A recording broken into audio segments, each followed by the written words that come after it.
Sikinde OG ilikuwa ni balaa. Yuko ndani ya nyumba kama kawaida, Fresh Jumbe. Tulisema kwamba tutakuwa naye kwa siku ya leo.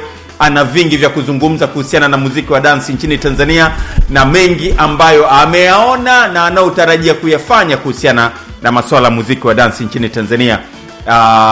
Mmoja kati ya wanamuziki ambao wamefanya huu muziki katika ukubwa wake na kuhakikisha kwamba unafika mbali. Fresh Jumbe ndani ya nyumba, karibu sana. Asante sana bwana Kigwa, asante sana. Kitambo kidogo. Nimefurahi sana kuwasili tena hapa baada kama mwaka hivi. Mwaka na miezi kadhaa.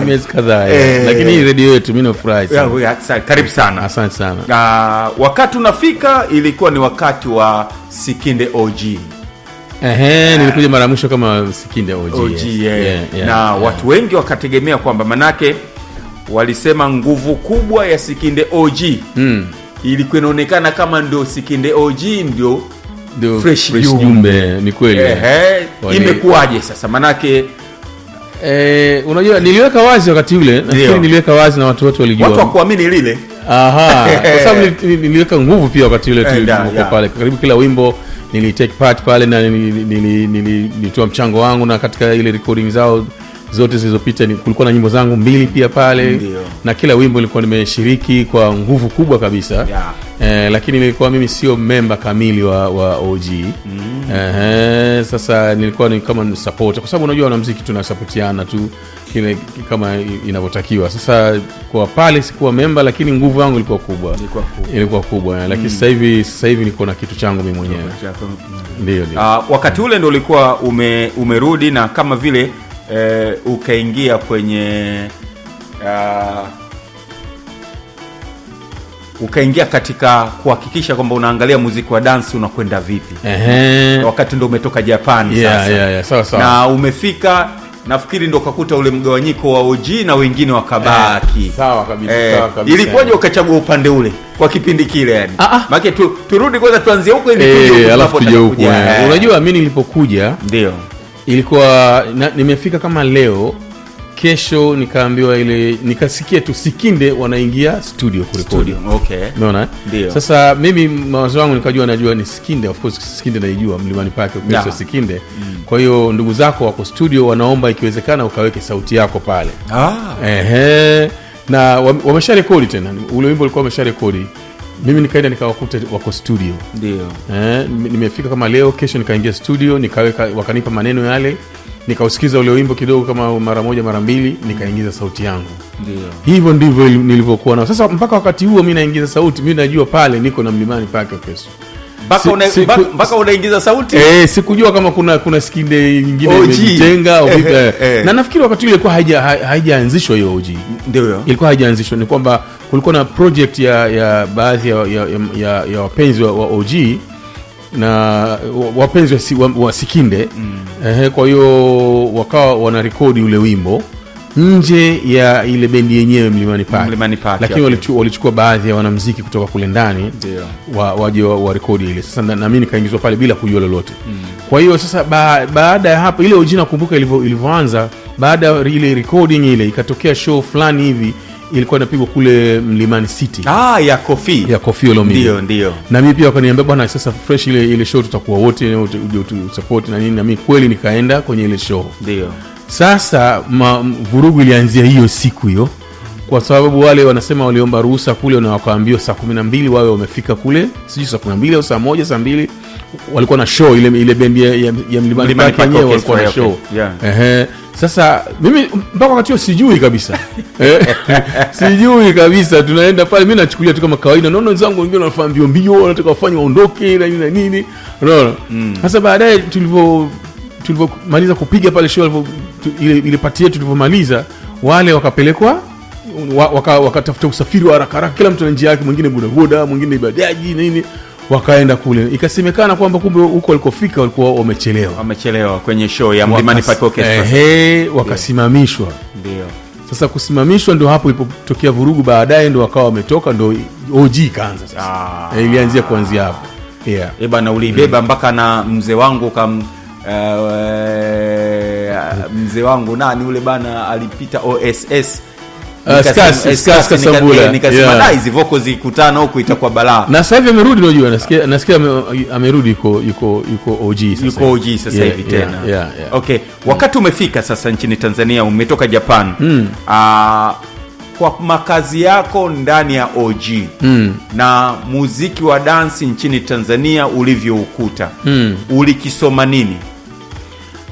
Nilichokisoma kwenye muziki wa dance ni kwamba kuna utitiri wa bendi hizi wanaita bendi ndogo. Kuna utitiri wa bendi, ndio, ambao nyingi si bendi hasa kusema kwamba ni bendi unaweza ukaitegemea kwenye future ikawa ukaja ukaisikiliza baada ya miaka mingapi, 5, 6, 7, 10, kwamba ikawa imeshafanya mambo makubwa ikaacha historia. Bendi za hivyo ni chache sana kwa sasa hivi kwa sababu unajua nimegundua kwamba mabaa yamekuwa mengi sana Tanzania. Ndio. Na wenye mabaa ni kama vile wanashindana kutafuta bendi. Mtu anaweza kuwa na vyombo vyake kidogo tu hapo akawakusanya watu, wewe unaweza kuimba unawashukuru wazazi, wewe unaweza kuimba Mario, wewe unaweza kuimba nini, wakakusanyana, hawatungi wimbo miaka 6, 7 au miaka 3, bendi mwaka mzima bendi haijatunga hata wimbo mmoja, lakini wanapata hivi vijikazi kwenye baa, alafu wanapiga zile nyimbo za kopi tupu. Sasa vibendi vya hivyo ndio viko vingi sana. Lakini hizi bendi zenyewe kabisa original bendi kubwa za kuzitegemea kabisa si nyingi.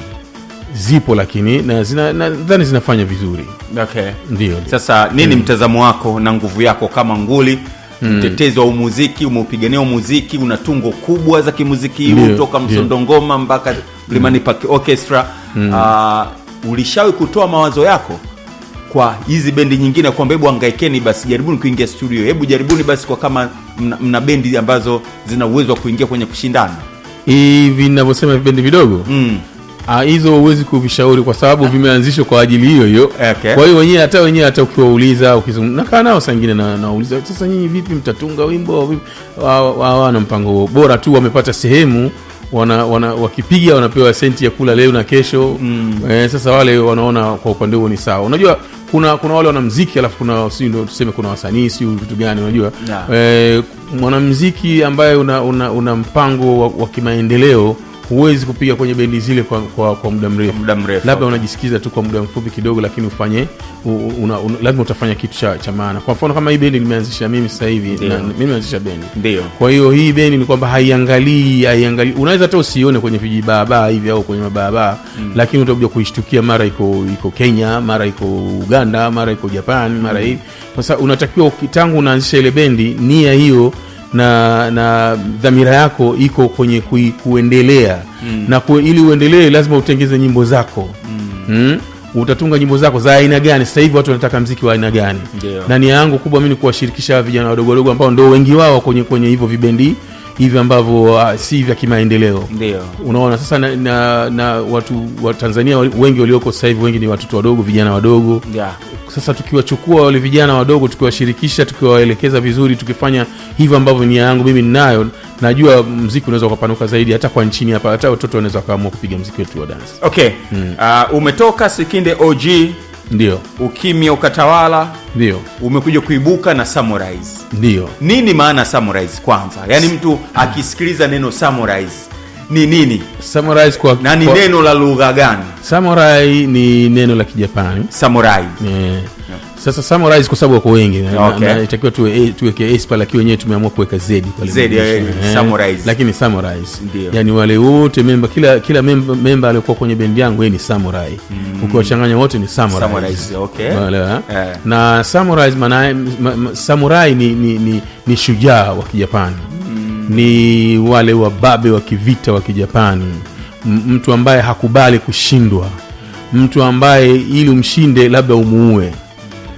Ni wale ambao hata wa Marekani walipata tabu sana kupigana nao miaka hiyo ya vita vya pili vya dunia. Afadhali ajiue. Na Samurai akiona kwamba anashindwa, akiona kweli hapa sina njia nashindwa, basi anajiua yeye mwenyewe. Anajimaliza mwenyewe, anaona afadhali nife. Ni mtu ambaye mbishi, ni mtu ambaye mpambanaji. Kwa hiyo sisi hii bendi ni ya wapambanaji, na mimi mwenyewe kama ninavyojulikana ni mpambanaji wa hali ya juu. Ndio. Sikubali kushindwa. Kwa hiyo mimi sikuja kujaribu. Ukuja kufanya baada ya kusoma soko. So tangu nimekuja na muda mrefu karibu miaka 3 sasa. Sasa nilikuwa kweli naendelea na biashara zangu nyingine, lakini pia nilikuwa nasoma nasoma soko likoje, watu wanaendaje, wanafanya nini. Kwa hiyo nimeshalisoma na nimeshaamua kuingia kabisa mzima.